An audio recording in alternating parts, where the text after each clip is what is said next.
நீ தேவனுடைய மனுஷன் என்றும் உங்களுடைய வாழ்ந்து பிறகு கர்த்தருடைய வார்த்தை உண்மை என்றும் இதனால் இப்பொழுது அறிந்திருக்கிறேன். அல்லேலூயா. ஒரு மனிதனுடைய வாயிலிருந்து வருகிற வார்த்தை.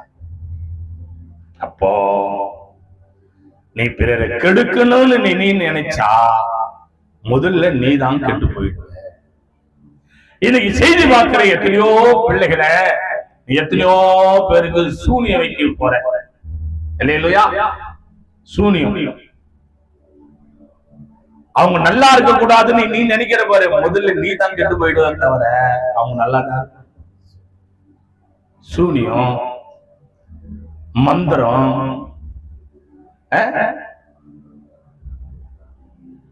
உன்னை பார்த்த உடனே வன்கண்ணு வயிற்றுல அடிச்சுக்கிறது. இல்ல இல்ல, நீ என்ன செய்யணும் தெரியுமா?